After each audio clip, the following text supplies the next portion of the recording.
Hello dear friends, എന്തൊക്കെയുണ്ട് ഓണം വിശേഷങ്ങൾ? ഓണത്തിന് വേണ്ടിയുള്ള തയ്യാറെടുപ്പുകളൊക്കെ നടക്കുന്നില്ലേ? എല്ലാവരും അതിന്റെ തിരക്കിലായിരിക്കും അല്ലേ? നാട്ടിലിപ്പം മഴയൊക്കെ ഒന്ന് മാറി നിൽക്കുകയാണ് കേട്ടോ. ഇപ്പൊ അത്യാവശ്യം ചൂടുള്ള കാലാവസ്ഥയാണേ. എന്റെ ബാൽക്കണി നോക്കിക്കേ, ടൊമാറ്റോസ് വിളവെടുപ്പിന് റെഡിയായി വരുവാണേ. അധികമൊന്നുമില്ല കേട്ടോ, ഒരു കുഞ്ഞു ബാൽക്കണിയിൽ ഒരു ചെടിയിൽ ഉണ്ടായിട്ടുള്ള ടൊമാറ്റോസ് ആണ് ഞാൻ നിങ്ങളെ കാണിക്കുന്നത്. താമസിയാതെ തന്നെ ഇത് വിളഞ്ഞ പാകമാകും കേട്ടോ. പിന്നെ ഇന്നത്തെ ഓണം റെസിപ്പി എന്താണെന്നറിയണ്ടേ? വീണ്ടും ഒരു സ്വീറ്റ് ഡിഷ് ആയിട്ടാണ് ഞാൻ വന്നിരിക്കുന്നത്. തിരുവോണ ദിവസം ബ്രേക്ക്ഫാസ്റ്റ് ആയിട്ട് നമ്മൾ സെർവ് ചെയ്യുന്ന പഴം നുറുക്കാണ് കേട്ടോ നമ്മൾ ഇന്ന് ചെയ്തെടുക്കുന്നത്. ഇപ്പോഴും ഇതൊക്കെ വീടുകളിൽ ചെയ്യുന്നുണ്ടോയെന്നറിയില്ല, എന്നാലും പണ്ട് കാലത്ത് ചെയ്തിരുന്ന ഒരു ഡിഷാണിത്. ഇത് ചെയ്തെടുക്കാൻ വളരെ ഈസിയാണ്, അധികം ഇൻഗ്രീഡിയൻസും ഒന്നുമില്ല. ഇതിനായിട്ട് 4 ഏത്തപ്പഴമാണ് ഞാൻ എടുത്തു വെച്ചിരിക്കുന്നത്. ഒത്തിരി അങ്ങ് പഴുത്തായ ഏത്തപ്പഴം വേണ്ട, എന്നാൽ അത്യാവശ്യം പഴുത്ത് നല്ല സ്വീറ്റ് ആയിട്ടുള്ള പഴം എടുക്കണം. ഏത്തപ്പഴത്തിൻ്റെ തൊലിയെല്ലാം കളഞ്ഞ് നമുക്കൊന്ന് ക്ലീൻ ചെയ്തെടുക്കാം. നമ്മളിന്ന് കുക്ക് ചെയ്യുന്ന സമയത്തെ വല്ലാതെ അങ്ങ് മാഷ് ആയി പോകരുത്. ആ പരുവത്തിനുള്ള ഏത്തപ്പഴം വേണം സെലക്ട് ചെയ്യാനായിട്ട്. ബാക്കി ഇൻഗ്രീഡിയൻസ് ഒക്കെ ചേർത്ത് കുക്ക് ചെയ്ത് വരുമ്പോഴേ ഇത് വല്ലാതെ അങ്ങ് കുഴഞ്ഞു പോകരുത്. ഇനി ഈ പഴമെല്ലാം നമുക്കൊന്ന് കട്ട് ചെയ്തെടുക്കണേ. പഴനുറുക്കുണ്ടാക്കാനായിട്ട് ഏത്തപ്പഴം ചോപ്പ് ചെയ്യുന്ന 2-3 രീതികൾ കണ്ടിട്ടുണ്ട്. ചിലര് ഒരു പഴം അതിന്റെ വലിപ്പം അനുസരിച്ച് 3-4 ആക്കി ചോപ്പ് ചെയ്തെടുക്കും. മറ്റു ചിലര് നീളത്തിൽ സ്ലൈസ് ചെയ്തെടുക്കുന്നത് ഞാൻ കണ്ടിട്ടുണ്ട്. ഞാനിപ്പോ ഇതേപോലെ റൗണ്ട് ആയിട്ട് എന്നാൽ തീരെ ചെറുതാക്കാതെ കട്ട് ചെയ്തെടുക്കുവാണേ. ഇങ്ങനെ കട്ട് ചെയ്തെടുക്കുന്ന പഴം നമുക്ക് കുക്ക് ചെയ്തെടുക്കാനുള്ളതാണ്. അതാണ് ഞാൻ നേരത്തെ പറഞ്ഞത്, കുക്ക് ചെയ്യുന്ന സമയത്ത് വല്ലാതെ അങ്ങ് മാഷായി പോവാത്ത രീതിയിൽ പഴുത്ത പഴം വേണം എടുക്കാനായിട്ട്. നാടൻ റെസിപ്പി ആയതുകൊണ്ട് തന്നെ ഞാനൊരു മൺചട്ടിയാണ് എടുത്തിരിക്കുന്നത്. നമുക്ക് ഏത് കുക്കിംഗ് പോട്ട് വേണമെങ്കിലും യൂസ് ചെയ്യാം കേട്ടോ. മൺചട്ടി ചൂടായാൽ നമ്മൾ ചോപ്പ് ചെയ്ത് വെച്ചിരിക്കുന്ന ഏത്തപ്പഴം അതിലേക്ക് ഇട്ട് കൊടുക്കാം. കുക്ക് ചെയ്യാൻ ആവശ്യമായ ഒരു 1/2 കപ്പ് വെള്ളം ആഡ് ചെയ്ത് കൊടുക്കുന്നുണ്ട്. സ്വീറ്റ്നെസ് ബാലൻസ് ചെയ്യാനായിട്ട് ഒരു നുള്ളു ഉപ്പും കൂടി ഇട്ടിട്ട് നന്നായിട്ടൊന്ന് കമ്പൈൻ ചെയ്ത് കൊടുക്കാം.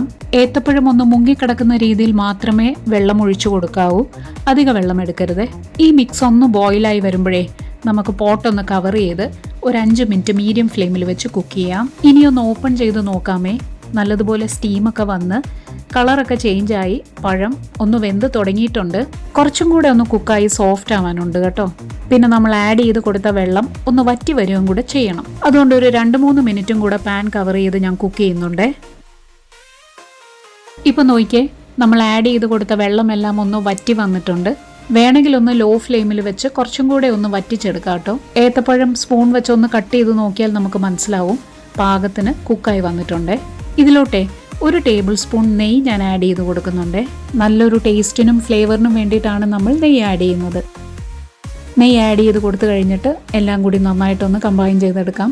ലോ ഫ്ലെയിമിൽ വെച്ച് കമ്പൈൻ ചെയ്തെടുത്താൽ മതി കേട്ടോ. കമ്പൈൻ ചെയ്ത് കൊടുക്കുമ്പോൾ ശ്രദ്ധിക്കണം, ഏത്തപ്പഴം വല്ലാതെ അങ്ങ് ഉടഞ്ഞു പോകരുത്. ഇതിലേക്ക് ഇനി നമ്മൾ ആഡ് ചെയ്യാൻ പോകുന്നത് 1 കപ്പ് ശർക്കര പാനിയാണ് കേട്ടോ. ഒരു 100 ഗ്രാം ശർക്കര 1 കപ്പ് വെള്ളത്തിൽ അലിയിച്ചെടുത്തിട്ട് പാനിയാക്കിയതിന് ശേഷം അത് അരിച്ചെടുത്തിരിക്കുന്നതാണ്, അഴുക്കൊക്കെ മാറാൻ വേണ്ടിയിട്ട്.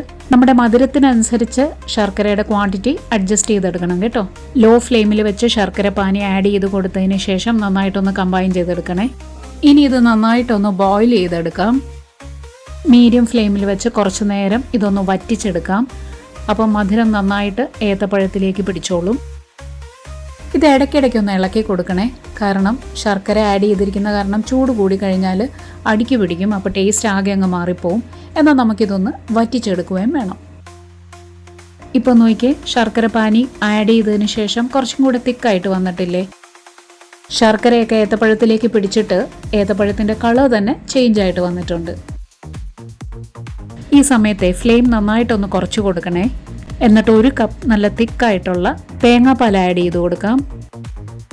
തേങ്ങാപ്പാൽ ആഡ് ചെയ്ത ഉടനെ നന്നായിട്ടൊന്ന് കമ്പൈൻ ചെയ്ത് കൊടുക്കണേ.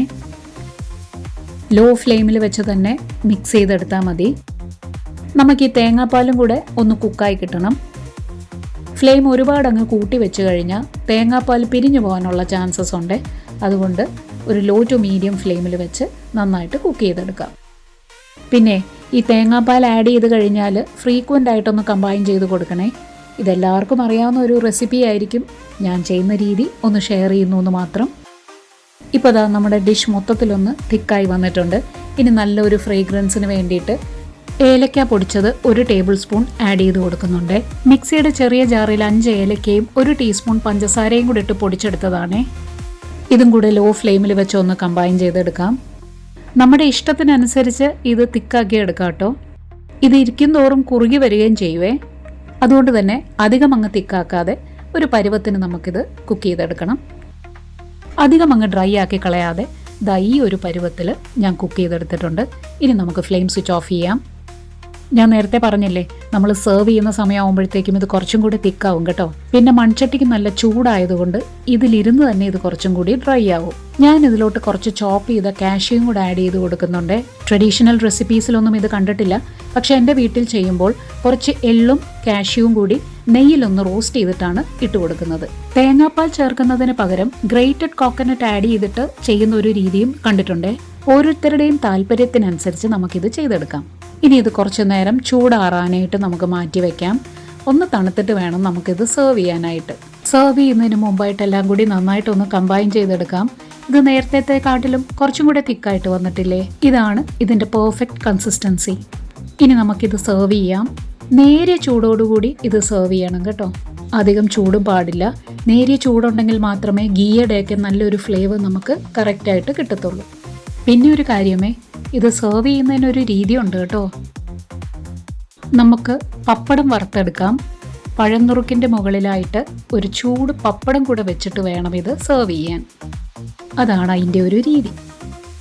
ഇത് നോക്കിക്കേ, ഇതേപോലെ വറുത്തെടുത്ത ചൂട് പപ്പടം പഴംനുറുക്കിൻ്റെ മുകളിലേക്ക് വെച്ച് പപ്പടം ഒന്ന് പൊട്ടിച്ച് പഴംനുറുക്കും പപ്പടവും കൂടി മിക്സ് ചെയ്തെടുത്തിട്ട് വേണം ഇത് കഴിക്കാൻ.